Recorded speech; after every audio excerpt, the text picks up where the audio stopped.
教。但是应该还好吧，我觉得还蛮新鲜的。就是对于你认识一个新的学科啊，你会觉得还蛮新鲜的。然后如果你因为通常会来听我的 podcast 的人，应该都是对宠物或是对兽医蛮有兴趣的。那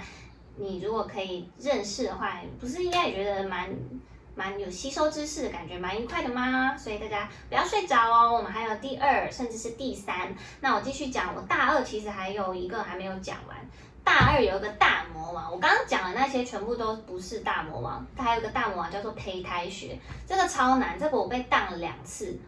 然后即使我到现在我还是不会，因为它真的很难。胚胎学就是讲说，你要记得很多很多东西，就是比如说我们从细胞最开始受精卵是怎么相遇的，然后怎么碰在一起，然后受精卵的分裂变成2个，变成4个，变成8个，然后8个之后谁又怎么样？变出头，变出脚，变出身体，然后变出脊椎，然后什么什么部位又会发展出心脏，然后心脏又会怎么样？这些全部都是胚胎在教的。我现在讲的很轻松，但是呢，它其实非常非常的复杂，然后非常的难。这个一样，我也是就是被当过很多次，然后到现在我还是不会的胚胎学，这对我来说就是一个大魔王。大魔王很难，那这个胚胎学真的很难，就是它真的就是因为它也不是我们经历过的东西，就是它不是像猫猫狗狗一样，你平常都看得到胚胎，它就是一个在母亲肚子里面的东西，你怎么看得到它，对不对？然后，但是胚胎学很重要，因为它包含了很多遗传的讯息，就是，你怎么样会发展出，比如说，少一只手是怎么回事，或者是你的肚脐有个那个漏洞，这是怎么回事，或是你的肠有个瘘管，那又是怎么回事？这其实都是跟胚胎学有关的。那因为为什么会想要上，为什么会要上胚胎学，就是因为可能往后的一些遗传疾病都是跟胚胎有关的，所以我们要知道它是怎么来的，才能够知道怎么样根治这个方法，这样子。这是胚胎学。在大3就是整个我刚刚说的大魔王，大1、大2、大3是最累的时候。然后大3哎呀，大3有药理学呢，麻醉学呢，然后病理学，这3个就是非常非常的大魔王。因为药理学、病理学跟麻醉的话，就是只要被当掉就没有重修的机会，你就是势必会延毕，这样延毕再多读1年，就为了读这3个学科。那药理学的话，非常的，你要花非常多的时间去学习，就是药理嘛，因为你要知道我们身体的构造是怎么样运作的，所以这其实跟生理非常的有关。你生理，如果你知道我们身体的各种激素、各种那种荷尔蒙或是什么整个体系、整个架构是怎么样的话，你对药理的脉络会比较清楚。因为药理就是利用人的生理学，然后发展出那些药，然后每一种药又有它的自己的特性，然后跟它可能会产生的副作用，这也都是你要记得的，就是药理学这样。然后还有病理学，病理学的话就是你在生病的时候，不是说生病的时候，就是你在发生就是反正就是你有生病的时候，可能你的器官会变成什么样子，然后可能它的切片是会变成什么样子，或者是说你看它解剖的时候，你要去判断它是生前还是死后有这个现象产生。我觉得病理学有点像法医，它就是法医的那个功能，就是比如说今天我们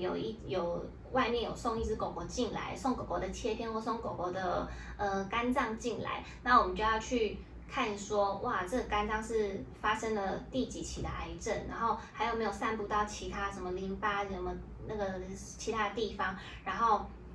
它是会有里面的内脏已经变成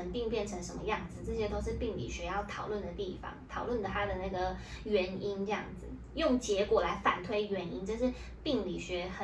很常在做的事情这样子。那这也是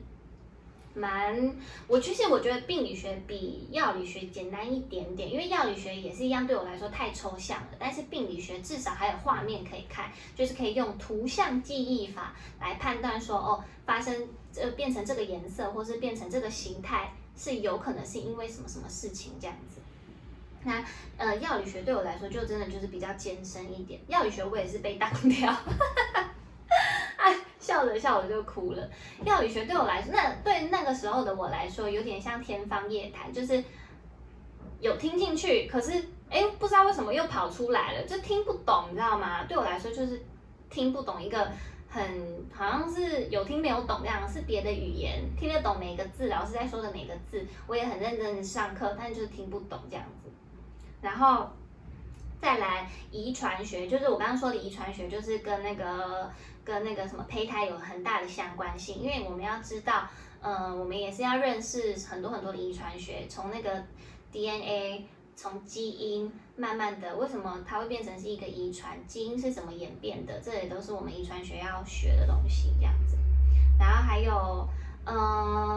我觉得大三比较好玩的就是公共卫生、公卫这门课。公卫这门课我还拿了蛮高分的，因为其实公卫啊，它其实还蛮活性的，就是对我来说，它比较像时事的感觉，就是它在探讨我们整个大环境的公共卫生。然后我们那个时候我们还要出去实习，我们要走猪场，然后屠宰场，然后还有后面的那个加工厂，就是猪肉的加工厂、鸡肉的加工厂，我们要去这些地方，就是要花一整天的时间，我们要校外教学到这些地方参观这样子。然后那个时候我们就是必须了解到。整个这个公共的环境有没有做好它的每一个食物的规定，它的规范这样子。然后还有我们也要写一个小 paper， 就是这门课蛮重的，就是突然有个声音，这门课蛮重要的，就是你必须要写一份 paper， 当然不是自己一个人写啊，你跟你的组员一起写一份 paper。然后那个时候我们的 paper 就是写。我们是抽签抽到，我们是写关于狂犬病的 paper， 这样好像是说台湾跟日本的狂犬病有什么相关性这样子。然后我觉得公卫这门课还蛮好玩的，而且就是如果你这门课被当掉，你就必须要再去实习一次，然后必须再写一份这个 paper。那时候我们有同学被当掉，我们就一直取笑他，就说哇恭喜你恭喜你啊，你怎么会被当这样？大家就会开始取笑人家，因为这门课实在是花太多的时间了，就是因为大三还有很多其他事情要做，你就还有药理学、病理学、麻醉学，然后你怎么就栽在这个手里的那种，我们就会取笑他这样子。哦对，然后我刚还要讲麻醉学，麻醉的话就是麻醉跟药理非常的像，因为麻醉就是一种麻醉药嘛，它也是一种药。所以它也会有在药学里面。但是呢，我们麻醉，因为麻醉是一个很专业的科目，所以我们也把麻醉拉出来，变成是自己一个科目。那麻醉也有麻醉实习，麻醉实习的话，就是你要到医院直接看动物医院那些动物是麻醉的过程是怎么样，然后你要记录那些它麻醉的它的心跳、它的呼吸，然后现在那个麻醉药的浓度，你要把它记录下来，然后。如果发生什么意外了，那请问要怎么抢救这样子？然后或者是说这个动物它今年几岁，它的性别是什么，它有什么以前有什么疾病，那它适合用哪些麻醉药，它不适合用哪些麻醉药，这个都是麻醉学必须要非常讲究的地方。也是因为上过麻醉学，害我就是现在对于麻醉有非常非常大的阴影，就是我之前去做大肠镜的时候，然后那时候大肠镜就是。我觉得我被恐吓到了，你知道吗？因为太害怕我自己会因为麻醉而过敏死掉，然后我那时候去照大肠镜，大家都是用那个舒眠麻醉，大家都是就是睡一觉起来，就是大肠镜都做好，但是我就是不敢麻醉，我真的很怕死，我就不敢麻醉，所以我就是坚持我不要用麻醉，然后直接硬捅我的那个大肠，直接做大肠镜这样子。那时候大家都吓死，但是我就是坚持，我不行，我绝对不麻醉，我就是要直接用大肠镜。然后还有关于我那时候割眼袋的时候也是，烧眼袋，那个时候也是整个诊所被我吓到，就说你确定你真的不要用麻醉药吗？我说不要，我真的不要全身麻醉，我要使用局部麻醉。然后那个时候就是我用局部麻醉，整个撑过。那个我烧眼袋的过程还蛮酷的，我自己觉得我自己都想像神经病，就是有必要那么害怕吗？但没错，我就是这么的害怕。我觉得我根本就是被自己吓到的，就被自己吓到啊，然后就在那边开始就是这个不敢做，那个不敢做，这样，这就是麻醉带给我的一个阴影，这样子，反而好像也没有学到什么，就是学到麻醉药不要乱用，会死掉。这就是我学到的那个麻醉的最大的一个那个学习到的东西，这样。好，这就是我们大三，我刚刚讲的就是大一、大二、大三的那个我们学习的东西，还有什么吗？临床的对，大概都讲过了。然后之后原来我会把它分成3 part。那第3 part 的话，我就开始讲大4跟大5跟我们去外面实习的过程这样子。那如果你们有什么意见，或是有什么问题想要问的话，如果我还记得这些课程还包含什么的话，我就是尽量的提供给你们我所说的这些东西，这样我所知道的知识。但如果我不记得的话，那真的就是没办法，因为老了，你知道吗？老了那个记性有差。但是我觉得在这过程中还蛮好玩的啦，就是会过得很充实。你就像高中生一样，人家都跑出去玩，别系的人大家都跑出去玩，你的室友每天都出去玩，但是你就是整天往图书馆跑这样子，你都不能做其他的事情，就是只能一直读书，一直读书。然后我觉得蛮好的是，你一定要有跟朋友有一个读书会，因为我们以前就是有好几个读书会，然后都跟同学一起组成读书会这样子。不懂的东西你一定要去问别人，一定要去问，不然你期中考真的会很难过，你真的会就是因为这个东西真的太艰深了。你如果平常没有花时间练习的话，那你其实期中考这些就会很爆炸这样子，所以。